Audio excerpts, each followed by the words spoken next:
Salut les jeunes! Aujourd'hui, la colonie de Marivaux.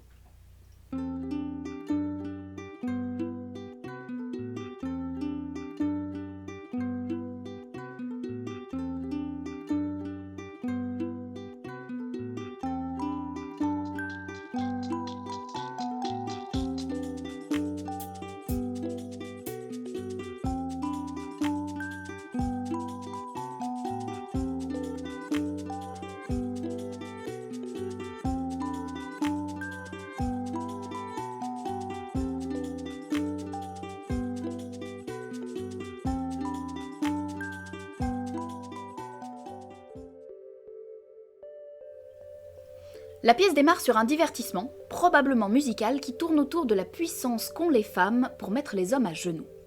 La scène se passe sur une île. Arténis, femme noble, discute avec Madame Sorbin, la femme d'un artisan.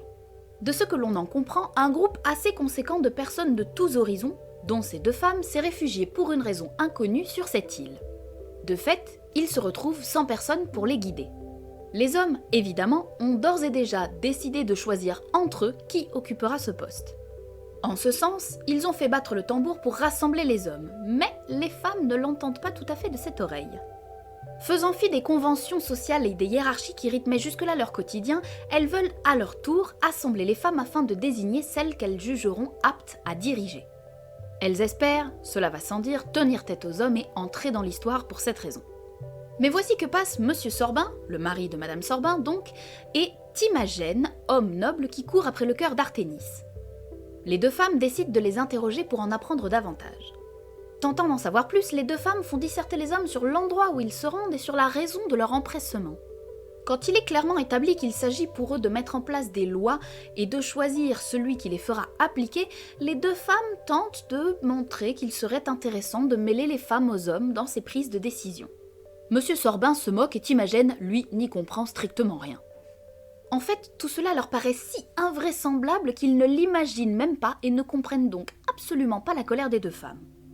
Tout à sa rancœur, Arténis rejette son soupirant prétendant qu'il lui déplaît. Si Monsieur Sorbin est tout à fait satisfait à l'idée d'aller voir ailleurs, Timagène, lui, est dévasté par la réaction d'Arténis. Il promet tout de même de revenir bien vite, sur quoi les deux hommes sortent. Les deux femmes se fâchent de n'être pas entendues. Arrive alors Lina, fille de Monsieur et Madame Sorbin, et Percinet, son promis. L'homme arrive en amoureux éperdu et supplie sa future belle-mère de hâter leur mariage à Lina et lui. Mais Arténis trouve le moment des plus mal choisis et Madame Sorbin rejette son gendre. Si les deux amants ne comprennent pas ce soudain revirement de situation, Lina connaît sa mère et enjoint son promis à être patient le temps que l'écheveau se démêle. Lina s'enquiert auprès de sa mère de ce qui a motivé un tel refus. Celle-ci annonce simplement vouloir supprimer l'idée même de mariage et ne pas la remplacer. Lina, elle, se désespère. Elle veut épouser Percinet.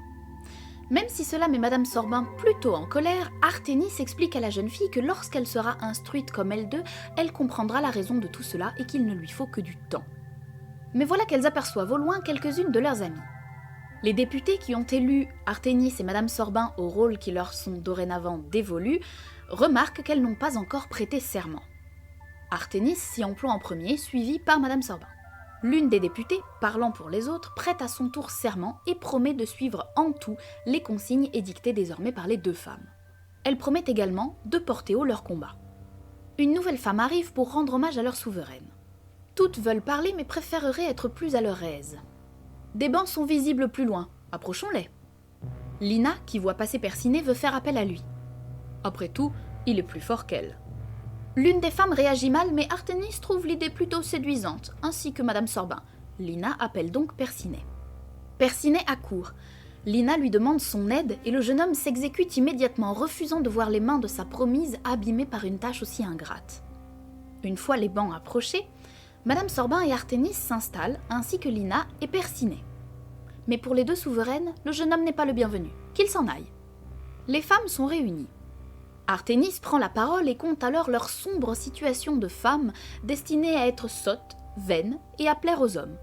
Et c'est tout, rien de plus, vraiment. Les autres femmes, évidemment, partagent son avis. La situation ne peut pas rester telle qu'elle. À l'évidence, les femmes sont bien supérieures aux hommes. Ça ne peut et ne doit pas durer. Et pour cela, elles doivent devenir laides. Et c'est là que les Athéniens s'atteignirent. Autrement dit, rien ne va plus. Se persuader d'être meilleur que l'autre sexe et de mériter mieux, c'est une chose. Sans les dire, c'en est une autre. Si Madame Sorbin trouve l'idée excellente, les autres femmes ne partagent pas son avis.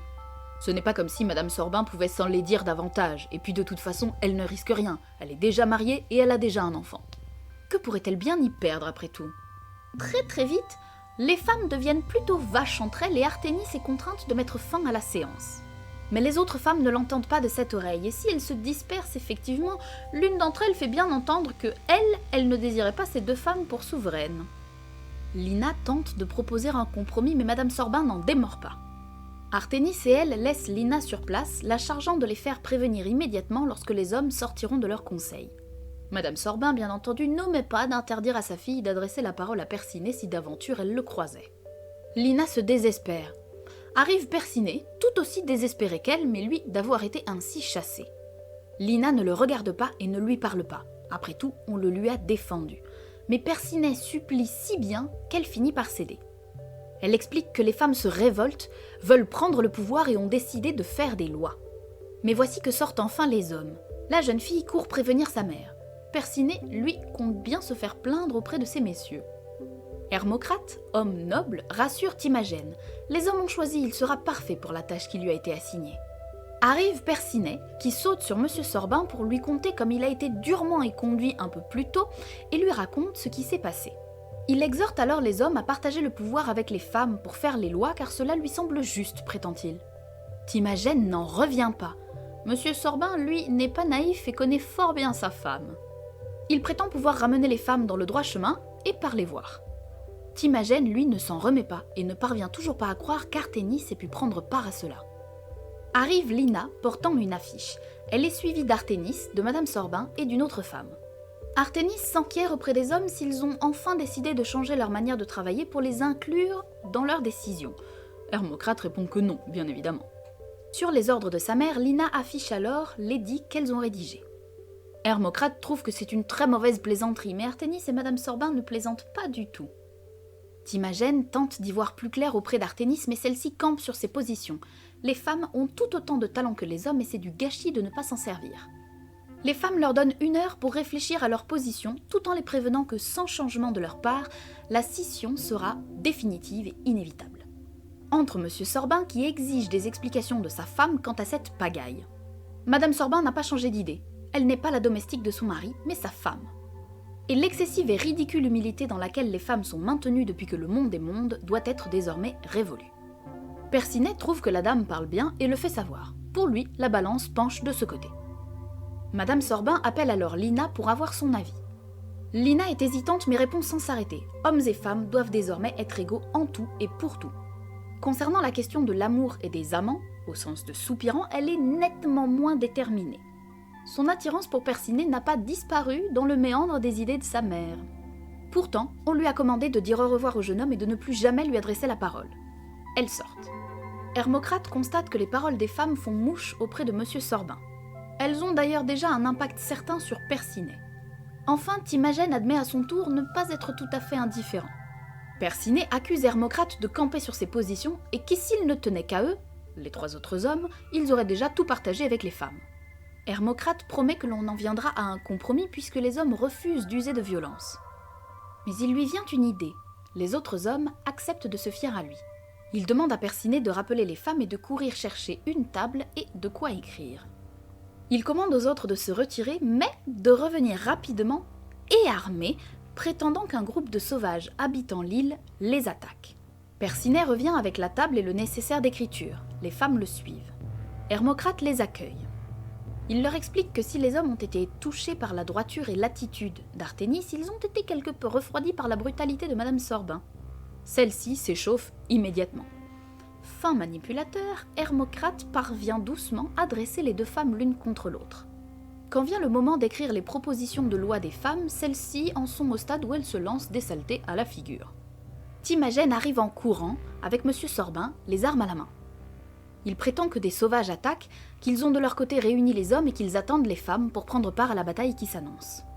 Frileuse, Madame Sorbin prétend que les hommes doivent s'en charger seuls, tant que les femmes n'ont pas été formées.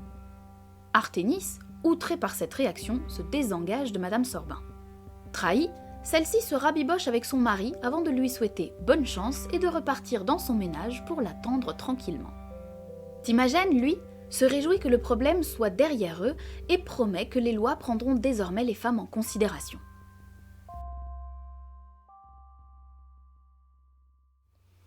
C'est ainsi que cette pièce prend fin, on espère que ça vous a intéressé, comme d'habitude, et comme d'habitude, un pouce bleu, un petit commentaire, ça nous fait la journée. Sur ce, moi je vous dis à très bientôt.